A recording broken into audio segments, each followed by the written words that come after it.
Science has a diversity problem. Ecologists, on the other hand, love talking about diversity. Whether it's numbers to measure the number of bacteria in the soil, guilty as charged, or the number of mammals in the ocean, we have an index for everything. We have an index to measure the number of organisms in a soil sample, another index to differentiate the number of organisms between two soil samples, and a final index to measure the number of organisms in different soil samples all across the world. So today, I'm hoping to connect some of those ecological principles that I've been studying and thinking about to talk about and think about some of the problems in social diversity that plague science and academia as a whole today. I'm going to do that by using 3 short and hopefully quick and painless stories, and then I'll bring them all together in the end. Okay? So, first story. For those of you who've seen the movie Finding Nemo, this is probably a familiar image. The fish in question is called an anglerfish, and these anglerfish are usually found at the bottom of the ocean. We're talking 4,000 meters below sea level, where there's no sunlight, it's completely dark. And this light on top of their heads is actually produced by these beautiful glowing photobacteria up there. But the bigger question is, why do the anglerfish have this light? Well, the answer is to attract prey towards themselves in the darkness of the ocean. So what's our lesson from this? Well, to understand people's behaviors and attitudes in the present, it's necessary to understand their histories, whether that's the evolutionary history of an organism or the social, political, and cultural histories that people, and indeed groups of people, carry with them.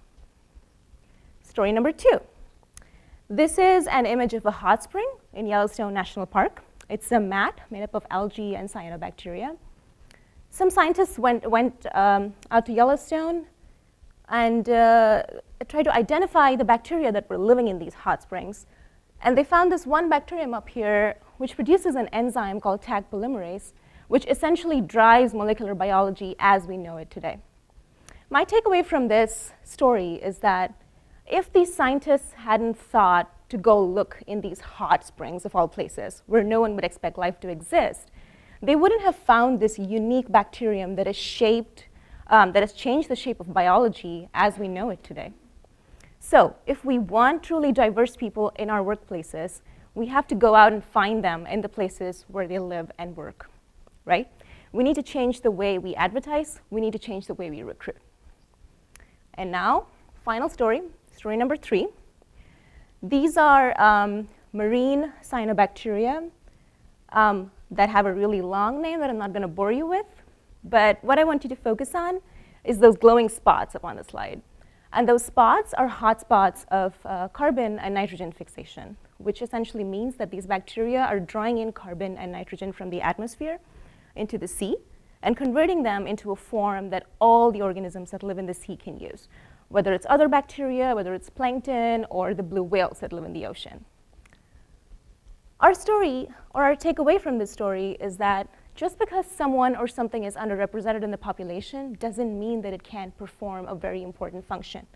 In fact, as most conservation biologists will tell you, rare species are often found to be what we call keystone species, which are species that hold up the ecosystem in such a way that without them, the entire ecosystem would stop functioning and break down, right? So, to bring these 3 things together, we need to understand people's socio-political histories and what causes them to behave and think in the way they do. We need to be better about our recruitment and hiring practices, and we need to understand what underrepresented people bring to the table. So, to go back to my starting statement, science has a diversity problem, but science also has answers and ways of thinking about diversity that can solve these problems. Thank you.